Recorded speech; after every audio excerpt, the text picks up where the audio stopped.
Hello and welcome back to my garden. And a big milestone has been reached. We have hit 1,000 subscribers. So thank you to everybody who subscribed to the channel. Thank you for following along on my journey of building a garden here in Eastern North Carolina, growing zone 8. I think we're B now. We were 8A, now I think we're 8B. Doesn't matter, the ground doesn't freeze, and the summers are incredibly hot. That's all that's important. And I hope that 1,000 is only the beginning. I hope that we hit 5,000, 10,000. I don't actually think we'll ever get over 10,000. And 10,000 is probably being a bit optimistic. But hey, you never know, because there's a lot of people who do watch this channel. And again, I thank all of you for watching, whether you're subscribed or not. It's starting to spit out, and it's not even like forecasted rain. I just checked. There's nothing on the radar. Oh well. High humidity, Mother Nature does what Mother Nature wants to do. Either way, there's one other thing I want to do, and I want to give a shout out to, is English Garden Supplies. I don't know if you guys ever heard about this. I recently stumbled across them because I was looking for hose guides. And long story short, I wanted to buy a couple of their flower stakes. I'm using a set of 4 at the entrance to the flower garden to basically help hold the verbena back from flopping over onto the walkway. So if you haven't checked out English Garden Supplies, and this is not sponsored by them, I just recently found them. I had some dealings with them. I made a couple of orders. They've been fantastic. I believe it's a small mom and pop up in Michigan, I think. So if you haven't checked them out, go check them out. Also, go over to growinggreenfinger.com under the resources page. I have their store listed and a ton of other stores which you may or may not be familiar with. So with all that being said, what's going on here? Today I'm planting a hedge. Now, you would normally plant a hedge, from my understanding, sometime either early spring, or you would plant it later in the fall. I'm planting mine now for a couple of different reasons, which I'll get into in a second. Where you guys are standing is in the middle of what I call the grand walkway. That's an opening or a space that's 20 foot wide from the vegetable garden and the rose garden over to the flower garden and the orchard here. Behind me is the orchard. The orchard currently consists of 2 pear trees, 3 apple trees, and 3 pawpaw trees. Where I'm standing is going to be a 14-foot opening going from that pole right there to basically this spot right here. And this should allow me to pull in small vehicles, just in case I ever do need to pull in, let's say, my pickup truck or some other utility vehicle. I should be able to pull that into the orchard to do whatever I need to do. I made the grand walkway 20 feet wide for a couple of different reasons. 1, to get vehicles down. 2, for the design aesthetic. The grand walkway stretches from my driveway, which is way behind you guys, all the way out to the pine trees down there. 250 feet long or something like that. It's sort of the central artery of the entire garden. Because in the future, there'll be a shade garden over this way. Off to your guys' side, there may be another garden next to the flower garden and the orchard. So it's sort of the central artery, as it were, that will join all the spaces together. What I'm about to do today is just sort of help define the grand walkway. So that's what this will do. And it'll sort of isolate the spaces. Eventually, from where that post is right there, out to the street, there'll be another hedge line, along with a hedge going along or encompassing the entire flower garden. Again, all this is to create individual rooms and individual spaces. I did a whole lot of homework over the winter time, and I wound up purchasing, I don't know, something like 15 or so needlepoint hollies. Needlepoint hollies are supposed to grow fast. They're supposed to do well in growing zone 8B, and allegedly deer resistant. We will see. But I got a bunch of them. Basically, they were small plug plants off of Amazon from a grower in Florida. I can't remember the grower's name. If I do, or if I remember links to his Amazon store, I'll put it down here because they deserve a shout out, even though they're not sponsoring this channel. Either way, this is grown up from a small plug plant, which is only about 4 inches tall. So you can already see how big it's gotten. Now, I could leave these for the fall, but I don't want to for a variety of reasons. 1, in the fall, I've got other cleanup jobs to do. And I don't know if you guys know this, but I'm a one-man band here. For the most part, for this 1.5 acre garden, I'm doing all the work. The weeding, the pruning, the cutting, the planting, the designing, etc., etc., etc. And then I have to edit all these videos for you guys. The other reason I'm planting these is because I don't want to keep them in their pots too long. I don't want them to become too root bound. So I'm going to be dropping them in the ground today. And I'm going to go over how I'm going to do that here in a second. Now, I had previously walked this, figured it out during the course of the winter, knowing I wanted to do this, and I really wanted to do this in early spring. Again, other things came up like planting out all of the seedlings and taking care of the seedlings and yada, yada, yada, yada. The other reason for me doing this now is allegedly we're supposed to get rain later today and tomorrow, and then Sunday, Monday, perhaps. And according to Farmer's Almanac, it's going to be a hot and wet summer. So in other words, we'll be getting scattered thunderstorms or rains all throughout the summer, allegedly. We'll see. Farmer's Almanac isn't exactly known as a scientific journal there. But if that is the case, then I have no problem with these going into the ground now, and they all should take just fine. They'll be able to, they'll get watered regularly, whether by rain or by me, and they should put in good roots. And then come the winter, they'll be able to withstand whatever Mother Nature has to throw at them. Again, hollies are pretty durable. They have a pretty wide range. If I remember, I'll put it here on the screen someplace. But what I did today in preparation was I ran out my tape measure. I have a 100-foot long tape measure. I ran that out from a little baby persimmon that I have all the way down at the end, and at the other end I have a roughly 12-foot opening.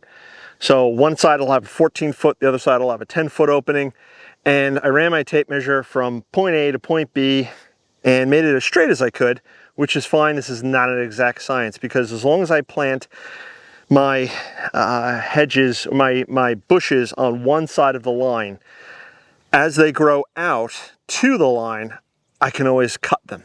And I plan on having this hedge be approximately 3 foot thick.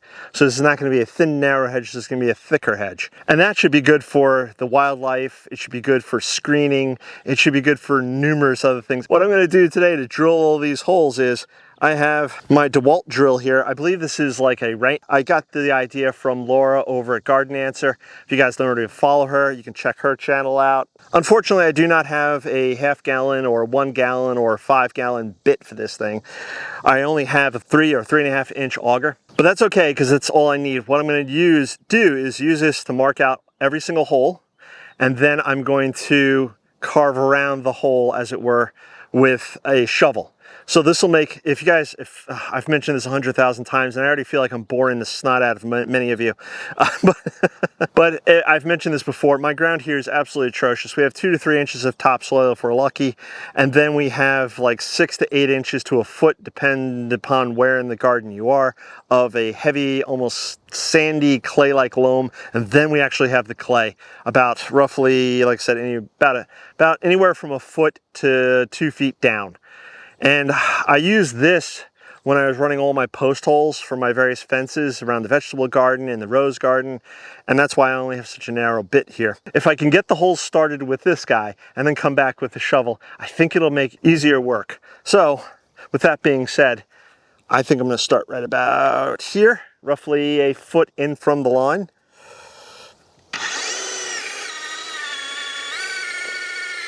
I thought the ground would be softer because we had rain Monday, but I guess with the extreme heat, the ground is dried up and hardened up a bit. So this may be a lot more work than I thought.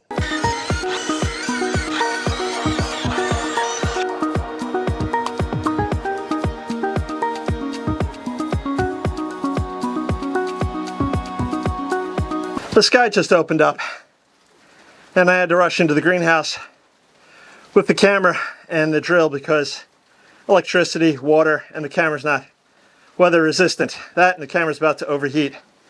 So I'll see you in a little bit. The rain passed. I'm using my phone now. I don't know how good the audio is going to be. It's just hot. It's now it's like a sauna because now there's all this extra moisture in the air, as if it wasn't hot enough before. But I'm going to go finish digging the holes, and I'll catch you guys in a couple.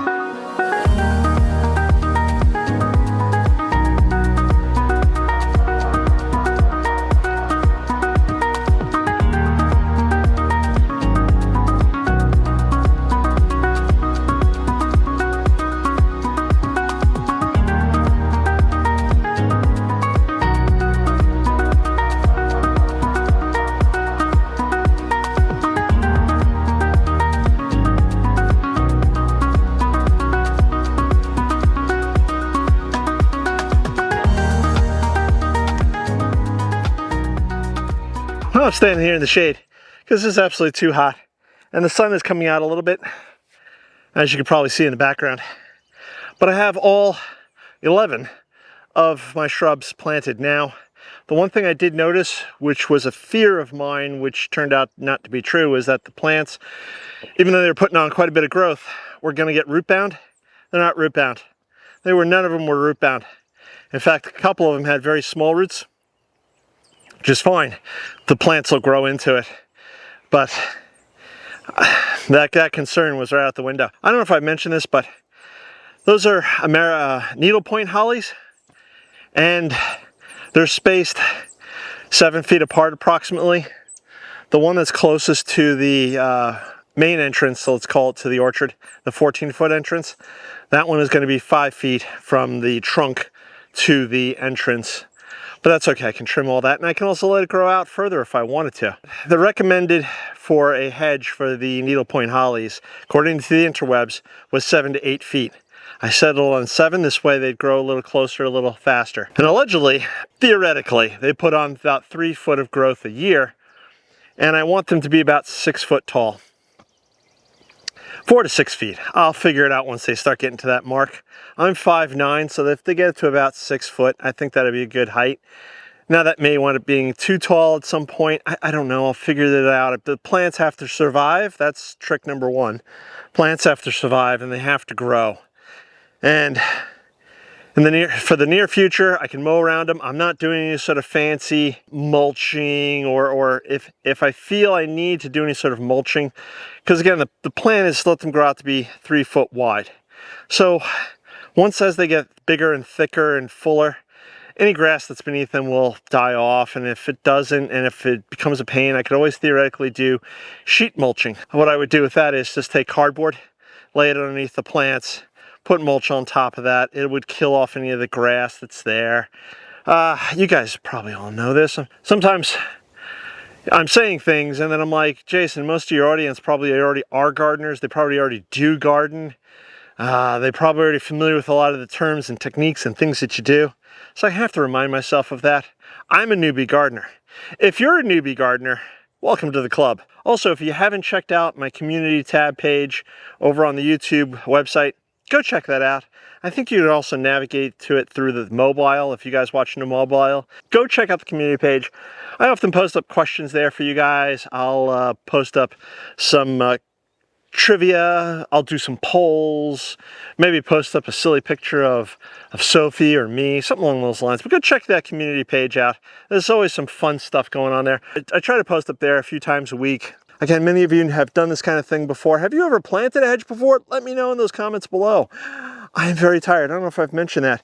So again, thank you to the 1,000 subscribers. If you're still watching this video, type 1,000 below in the comments. Let me know you're still watching this video. Check out all the links below. Go check out English Garden Supplies. They seem like good people, and they've got some really good stuff for the garden. And I think that's going to be about it for today. I need to get to the air conditioning before I pass out. I'm going to catch you on the next one. Bye-bye.